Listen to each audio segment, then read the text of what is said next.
ಅಡಿಗೆ ಮಾಡೋ ಜಾಗಕ್ಕೆ ಚೆನ್ನಾಗಿ ಬೆಳಕು ಬೀಳುವಂತಿರಬೇಕು. ಇದರಿಂದ ಅಡಿಗೆ ಮಾಡುವವರಿಗೆ ಕಣ್ಣಿಗೆ ಆಯಾಸವಾಗದೆ ಬೇಗನೆ ಅಡಿಗೆ ಮಾಡಿ ಮುಗಿಸಲು ಬರುತ್ತದೆ.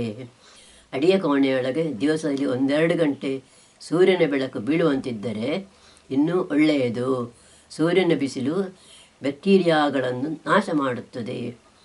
ರಾತ್ರಿ ಹೊತ್ತು ಅಡಿಗೆ ಕೋಣೆಯೊಳಗೆ ಚೆನ್ನಾಗಿ ಬೆಳಕು ಬೀಳುವಂತೆ ಒಳ್ಳೆಯ ಪ್ರಕಾಶವಿರುವ ಬಲ್ಬ್ ಹಾಕುವುದು ಒಳ್ಳೆಯದು. ಬಲ್ಬಿಗೆ ಹೊಗೆ ತಾಗಿ ಕಪ್ಪಾಗದಂತೆ ಆಗಾಗ ಅದನ್ನು ತೊಳೆದು ಒರೆಸಿ ಇರಿಸುವುದು ಅವಶ್ಯ. ಅಡಿಗೆ ಮನೆಯಲ್ಲಿ ಕೆಲಸ ಮಾಡುವಾಗ ಆಹಾರ ಪದಾರ್ಥಗಳಿಗೆ ಹುಳು, ಕಸ ಮೊದಲಾದವು ಬಿದ್ದರೆ ಗೊತ್ತಾಗುವುದಿಲ್ಲ.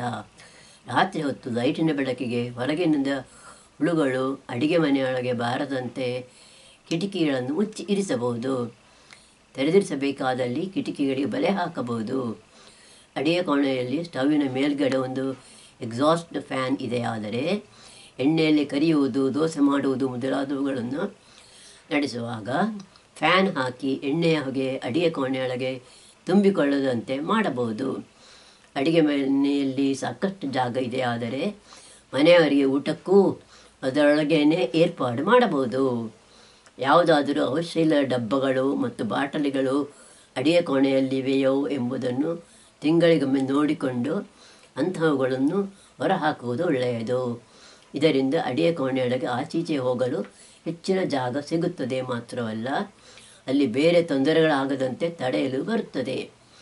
ಅಡಿಗೆ ಕೋಣೆಯಲ್ಲಿ ಕಡಿಮೆ ಸಾಮಾನುಗಳಿದ್ದಷ್ಟು ಅವನ್ನು ಚೊಕ್ಕಟವಾಗಿರಿಸಿಕೊಳ್ಳುವುದು ಸುಲಭ.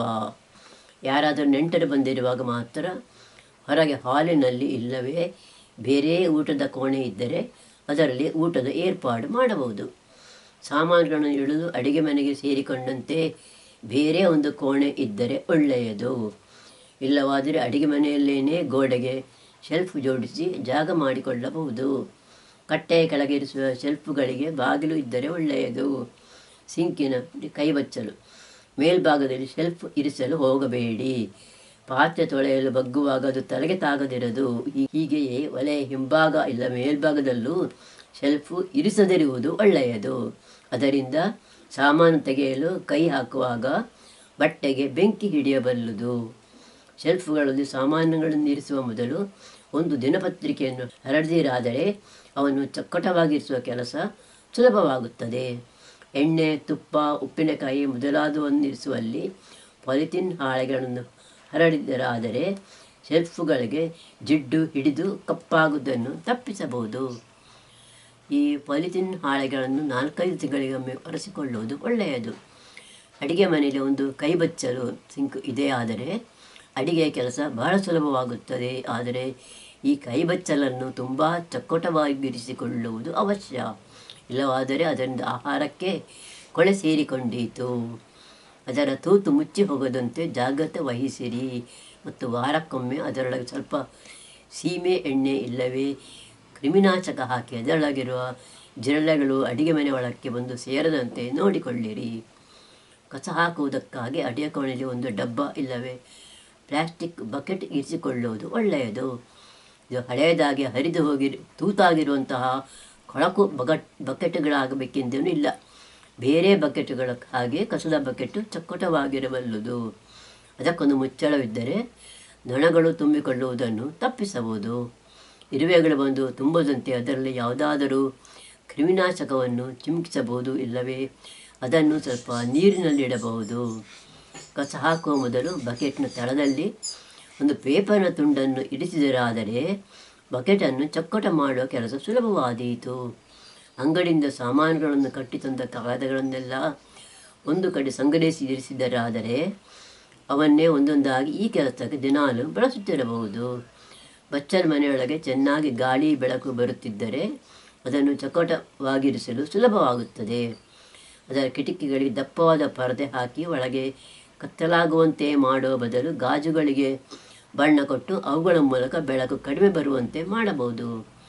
ಬಚ್ಚಲ ಮನೆಯ ನೆಲ ದೊರಗಾಗಿರಬೇಕು. ಅಲ್ಲಿ ಸಾಬೂನಿನ ನೀರು ದಿನವೂ ಬೀಳುತ್ತಿರುವ ಕಾರಣ ನುಣುಪಾಗಿದ್ದರೆ ಯಾರಾದರೂ ಜಾರಿ ಬೀಳಬಹುದು.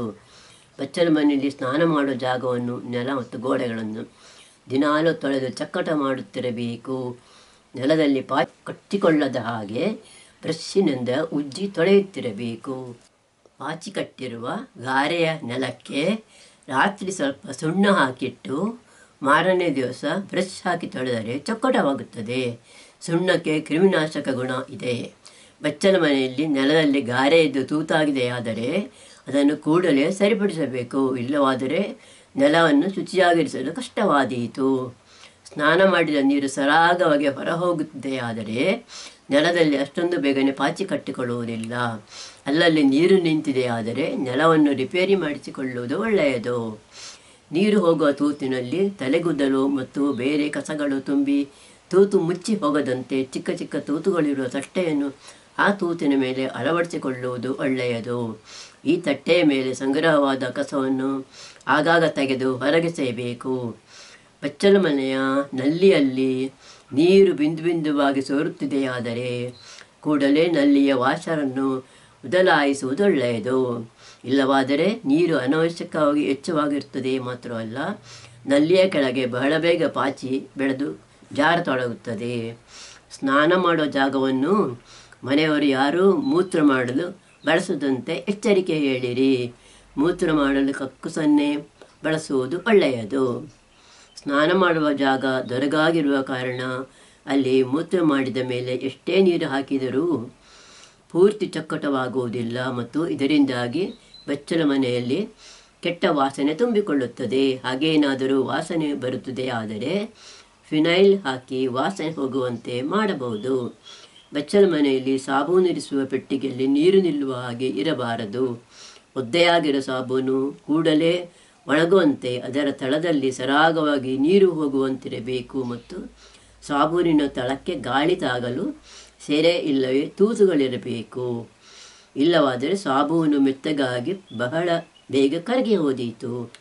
ಸ್ನಾನದ ಸೋಪು ಚಿಕ್ಕದಾಗಿದೆಯಾದರೆ ಅದನ್ನು ಹೊಸ ಸೋಪು ಒದ್ದೆ ಆಗಿರುವಾಗ ಅದರ ಮೇಲೆ ಒತ್ತಿದರೆ ಒಂದಕ್ಕೊಂದು ಅಂಟಿಕೊಳ್ಳುತ್ತವೆ.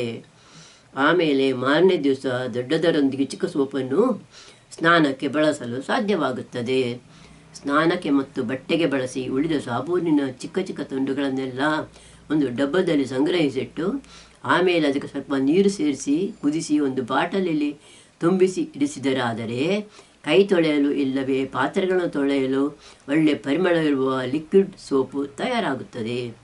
ಬಚ್ಚಲ ಮನೆಯಲ್ಲಿ ಚಿಕ್ಕ ಮಕ್ಕಳಿಗೆ ಕಾಣಿಸುವಂತೆ ಸ್ವಲ್ಪ ತಗ್ಗಿನಲ್ಲಿ ಇಲ್ಲವೇ ಓರೆಯಾಗಿ ಕನ್ನಡಿಯನ್ನು ಹಾಕಿಸಿದರಾದರೆ ಮಕ್ಕಳು ಕನ್ನಡಿಯಲ್ಲಿ ನೋಡಿಕೊಂಡು ತಮ್ಮ ಹಲ್ಲುಗಳನ್ನು ಸರಿಯಾಗಿ ಉಜ್ಜಿ ಚೊಕ್ಕಟವಾಗಿರಿಸಲು ಕಲಿತಾರು. ಊಟ ಮಾಡಿ ಬಾಯಿ ತೊಳೆಯುವಾಗಲೂ ಅವರು ತಾವೇ ಸರಿಯಾಗಿ ತೊಳೆದುಕೊಳ್ಳಲು ಕಲಿತಾರು. ಬಚ್ಚಲ ಮನೆಯಲ್ಲಿ ನೀರಿನ ಹಂಡೆ ಇದೆಯಾದರೆ ಮನೆಯಲ್ಲಿ ಸಂಗ್ರಹವಾಗುವ ಕಸಗಳನ್ನೆಲ್ಲ ಅದರ ಒಲೆಯಲ್ಲಿ ತುಂಬಿಸಿಟ್ಟು ವಾರಕ್ಕೊಮ್ಮೆ ಸ್ನಾನಕ್ಕೆ ಬಿಸಿನೀರು ಕಾಯಿಸಬಹುದು. ಉಳಿದ ದಿವಸಗಳಲ್ಲಿ ಅದನ್ನು ನೀರು ಸಂಗ್ರಹಿಸಿಡಲು ತೊಟ್ಟಿಯನ್ನಾಗಿ ಬಳಸಬಹುದು. ಹಂಡೆಯ ಒಲೆಯಿಂದ ಬೂದಿ ತೆಗೆಯುವ ಮೊದಲು ಸ್ವಲ್ಪ ನೀರು ಚಿಮುಕಿಸಿದಾದರೆ ಬೂದಿ ಗಾಳಿಗೆ ಹಾರುವುದಿಲ್ಲ. ಮನೆ ಚೊಕ್ಕಟವಾಗಿಲ್ಲದಿದ್ದರೆ ಮತ್ತು ಅದರಲ್ಲಿ ಗಾಳಿ ಬೆಳಕು ಸರಿಯಾಗಿಲ್ಲದಿದ್ದರೆ ಹೊರಗಿನಿಂದ ಕ್ರಿಮಿಕೀಟಗಳು ಬಂದು ತುಂಬಿಕೊಳ್ಳುವುದು ಹೆಚ್ಚು. ಇವು ಬಾರದಂತೆ ಮನೆಯನ್ನು ಆದಷ್ಟು ಮಟ್ಟಿಗೆ ಚೊಕ್ಕಟವಾಗಿ ಇರಿಸಿಕೊಳ್ಳಲು ಪ್ರಯತ್ನಿಸಬೇಕು. ತಿನಿಸಿನ ವಸ್ತುಗಳನ್ನೆಲ್ಲ ಯಾವಾಗಲೂ ಮುಚ್ಚಿ ಇರಿಸಬೇಕು ಮತ್ತು ನೆಲದಲ್ಲೇನಾದರೂ ಬಿದ್ದರೆ ಕೂಡಲೇ ಒರೆಸಿ ತೆಗೆದು ಚೊಕ್ಕಟಗೊಳಿಸಬೇಕು. ಆದರೆ ಎಷ್ಟೇ ಚೊಕ್ಕಟವಾಗಿರುವ ಮನೆಗೂ ಕ್ರಿಮಿಕೀಟಗಳು ಬಾರದಿರುವುದಿಲ್ಲ. ಹಾಗಾಗಿ ಮನೆಯಲ್ಲಿರುವವರ ಆರೋಗ್ಯಕ್ಕೆ ಹಾನಿಯಾಗದಂತೆ ಅವನ್ನು ತಡೆಯುವುದು ಹೇಗೆ ಎಂಬುದನ್ನು ತಿಳಿದುಕೊಳ್ಳುವುದು ಒಳ್ಳೆಯದು. ನೊಣಗಳು ಮುಖ್ಯ ಉಪದ್ರವವೇನೆಂದರೆ ಅವಕ್ಕೆ ಕುಳಿತಲ್ಲೆಲ್ಲ ಹಿಕ್ಕಿ ಹಾಕುವ ಅಭ್ಯಾಸವಿದೆ. ಇದಲ್ಲದೆ ಯಾವಾಗಲೂ ಇವು ತಮ್ಮ ದೇಹವನ್ನು ಶುಚಿಯಾಗಿರಿಸಲು ಪ್ರಯತ್ನಿಸುತ್ತಿರುವಾದ ಕಾರಣ ತಮ್ಮ ಕೈಕಾಲುಗಳನ್ನು ಯಾವಾಗಲೂ ಕೊಳೆ ಉದುರಿಸುತ್ತಾ ಇರುತ್ತವೆ. ಹಾಗಾಗಿ ಇವು ಆಹಾರ ಪದಾರ್ಥಗಳ ಮೇಲೆ ಕುಳಿತುಕೊಳ್ಳಲು ಬಿಡಬೇಡಿ. ಯಾವಾಗಲೂ ಪದಾರ್ಥಗಳನ್ನು ಮುಚ್ಚಿಯೇ ಇರಿಸಿರಿ. ಅಪ್ಪಿತಪ್ಪಿ ಮನೆಯೊಳಗೆ ಬಂದ ನೊಣಗಳನ್ನು ಮಾರ್ಕೆಟ್ನಲ್ಲಿ ಸಿಗುವ ನೊಣ ಹೊಡೆಯುವ ಕೋಲಿನಿಂದ ಹೊಡೆದು ಕೊಲ್ಲಬಹುದು. ಕೋಲುಗಳ ತುದಿಯಲ್ಲಿರುವ ಬಲೆಗೆ ನೊಣಗಳು ಸುಲಭವಾಗಿ ಸಿಕ್ಕಿ ಸಾಯುತ್ತವೆ. ಪ್ಲಾಸ್ಟಿಕ್ಕಿನಿಂದ ಮಾಡಿದ ಕೋಲುಗಳು ಅಂಗಡಿಯಲ್ಲಿ ಸಿಗುತ್ತವೆ. ಮನೆಯ ಹತ್ತಿರ ಎಲ್ಲಿಯೂ ಕೊಳೆಯುವ ವಸ್ತು ಬಿದ್ದಿರದಂತೆ ಜಾಗ್ರತೆ ವಹಿಸಿರಿ.